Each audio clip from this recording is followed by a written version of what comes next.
Hans, വിദ്യാഭ്യാസ മന്ത്രി ഇടപെട്ടിരിക്കുകയാണ്. തീർച്ചയായും പിന്നിൽ ഈ കൊല്ലം തേവലക്കരയിൽ 8ാം ക്ലാസ് വിദ്യാർത്ഥി ഷോക്കേറ്റ് മരിച്ച സംഭവത്തിലാണ് ഇപ്പോൾ ഇടപെടലുമായി മന്ത്രി വി ശിവൻകുട്ടി രംഗത്തെത്തിയിരിക്കുന്നത്. അടിയന്തരമായി ഈ വിഷയം അന്വേഷിക്കാനാണ് ഉത്തരവ് നൽകിയിരിക്കുന്നത്. അതിനോടൊപ്പം തന്നെ അടിയന്തരമായി ഈ സംഭവം അന്വേഷിച്ച് റിപ്പോർട്ട് സമർപ്പിക്കാൻ പൊതുവിദ്യാഭ്യാസ ഡയറക്ടർക്ക് നിർദ്ദേശം നൽകിയിട്ടുണ്ട്. അതിനോടൊപ്പം തന്നെ ആവശ്യമുള്ള ക്രമീകരണങ്ങൾ കൊല്ലം ജില്ലയിലെ ഉന്നത വിദ്യാഭ്യാസ ഓഫീസർമാരോട് ഏർപ്പെടുത്താനും മന്ത്രി ഇപ്പോൾ നിർദ്ദേശം നൽകിയിട്ടുണ്ട്. അതിനോടൊപ്പം തന്നെ അല്പസമയത്തിനകം തന്നെ മന്ത്രി ഈ വിഷയവുമായി ബന്ധപ്പെട്ട് കൂടുതൽ പ്രതികരണങ്ങൾ നൽകും എന്നുള്ള പ്രതീക്ഷയിലാണ് നമ്മൾ. ബിനിൽ, ഹാൻസ്, ഇപ്പോൾ പൊതുവിദ്യാഭ്യാസ മന്ത്രി ഡയറക്ടർക്ക് അന്വേഷണത്തിന് നിർദ്ദേശം നൽകിയിരിക്കുന്നു എന്ന് പറയുന്നു. ഇവിടെ വളരെ ഗുരുതരമായിട്ടുള്ളൊരു വീഴ്ചയുണ്ട് എന്നുള്ളത് ദൃശ്യങ്ങൾ കാണുമ്പോൾ തന്നെ നമുക്ക് മനസ്സിലാക്കാനാകുന്നു. ഒരു സാധാരണക്കാരൻ എന്ന നിലയിൽ നമുക്ക് മനസ്സിലാക്കാനാകുന്നുണ്ട്. ഹാൻസ്, ഇപ്പോൾ ഏത് വിധത്തിലുള്ളൊരു അന്വേഷണമായിരിക്കും പൊതുവിദ്യാഭ്യാസ വകുപ്പ് നടത്തുക? ബിനിൽ, നമുക്ക് ലഭിക്കുന്ന വിവരമനുസരിച്ച് ആർക്കാണ് ഈ വിഷയത്തിൽ പാളിച്ച സംഭവിച്ചിരിക്കുന്നത് എന്നായിരിക്കും പ്രാഥമികമായി അന്വേഷണം നടത്തുന്നത്. കാരണം ഈ കുട്ടി ഷോക്കേറ്റ് മരിക്കത്തക്ക രീതിയിലുള്ള എന്ത് സംഭവ വികാസമാണ് സ്കൂളുമായി ബന്ധപ്പെട്ടുണ്ടായിരുന്നത്? ഇതിൽ സ്കൂളിന്റെ ഭാഗത്തു നിന്ന് എന്തെങ്കിലും വീഴ്ചയുണ്ടായോ? സ്കൂൾ മാനേജ്മെന്റിന്റെ ഭാഗത്തു നിന്ന് ഏതെങ്കിലും തരത്തിലുള്ള വീഴ്ചയുണ്ടായോ?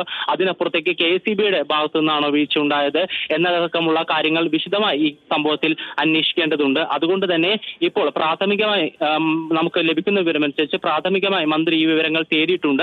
അതിന്റെ അടിസ്ഥാനത്തിൽ കൂടുതൽ പ്രതികരണങ്ങൾ മന്ത്രിയുടെ ഭാഗത്തു നിന്നുണ്ടാകും. അതിനോടൊപ്പം തന്നെ ഈ വിഷയങ്ങളെല്ലാം തന്നെ സമഗ്രമായി അന്വേഷിച്ചുകൊണ്ട് അതിൽ ഒരു റിപ്പോർട്ട് സമർപ്പിക്കാനാണ് മന്ത്രി നിർദ്ദേശം നൽകിയിരിക്കുന്നത്. നമുക്കറിയാവുന്നതുപോലെ തന്നെ സ്കൂളിലെ സുരക്ഷാ മാനദണ്ഡങ്ങൾ സംബന്ധിച്ച് അല്ലെങ്കിൽ സുരക്ഷാ മാനദണ്ഡങ്ങൾ ഉറപ്പാക്കാനുള്ള മാർഗനിർദ്ദേശങ്ങൾ നടപ്പിലാക്കണമെന്ന് ഹൈക്കോടതി ചീഫ് സെക്രട്ടറിക്ക് ഇതിനോടകം തന്നെ നിർദ്ദേശം നൽകിയിട്ടുണ്ടായിരുന്നു. യോഗം വിളിച്ചേർക്കണമെന്നും ആവശ്യപ്പെട്ടിട്ടുണ്ടായിരുന്നു.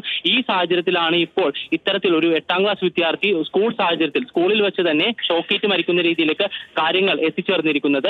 പക്ഷേ ഇതിനോടകം തന്നെ നമ്മൾ ഈ വിഷയവുമായി ബന്ധപ്പെട്ട് കഴിഞ്ഞ ദിവസങ്ങളിലെല്ലാം തന്നെ മന്ത്രിയോട് ഈ വിഷയം ചോദിച്ചിരുന്നു. പക്ഷേ സ്കൂളിൽ നിലവിൽ ഇത്തരത്തിലുള്ള സുരക്ഷാ പ്രശ്നങ്ങളൊന്നും നിലനിൽക്കുന്നില്ല എന്നാണ് മന്ത്രി പറഞ്ഞത്. അതിനോടൊപ്പം തന്നെ ഹൈക്കോടതി ഏതെങ്കിലും തരത്തിലുള്ള നിർദ്ദേശം നൽകിയിട്ടുണ്ടെങ്കിൽ അത് നടപ്പിലാക്കുമെന്നും മന്ത്രി കഴിഞ്ഞ ദിവസം നമ്മളോട് പ്രതികരിച്ചിരുന്നു. ആ ഒരു സാഹചര്യത്തിൽ തന്നെ മന്ത്രി ഈ വിഷയത്തിൽ ഇനി എന്ത് നിലപാട് സ്വീകരിക്കും എന്നുള്ളതും അവ്യക്തമാണ്. കാരണം സുരക്ഷ ഒരുക്കിയിട്ടുണ്ട് എന്നാണ് മന്ത്രി പറയുന്നത്. ഇതിനോടകം തന്നെ സ്കൂളുകൾ തുറക്കുന്നതിന് മുമ്പ് തന്നെ കുട്ടികൾക്ക് ബുദ്ധിമുട്ടുണ്ടാക്കാത്ത തരത്തിൽ എല്ലാ ക്രമീകരണങ്ങളും ചെയ്യണമെന്നും വിദ്യാഭ്യാസ വകുപ്പ് സ്കൂളുകൾക്ക് നിർദ്ദേശം നൽകിയിരുന്നു. ഈ ഒരു സാഹചര്യത്തിൽ സ്കൂൾ അധികൃതർക്കാണോ അല്ലെങ്കിൽ KCBക്കാണോ, അതുമല്ല കുട്ടി ഏതെങ്കിലും തരത്തിൽ അറിയാതെ ചെന്നപ്പെട്ടതാണോ എന്നടക്കമുള്ള വിശദമായ അന്വേഷണം ഈ സംഭവത്തിൽ നടത്തേണ്ടതുണ്ട്. അതുകൊണ്ട് തന്നെ പ്രാഥമിക അന്വേഷണത്തിന് ശേഷം മന്ത്രി മറുപടി പറയും. അതിനുശേഷം പൊതുവിദ്യാഭ്യാസ ഡയറക്ടറോട് ഈ സംഭവത്തിൽ വിശദമായ അന്വേഷണം നടത്തി റിപ്പോർട്ട് സമർപ്പിക്കാനാണ് ഇപ്പോൾ മന്ത്രി നിർദ്ദേശം നൽകിയിരിക്കുന്നത്. പിന്നിൽ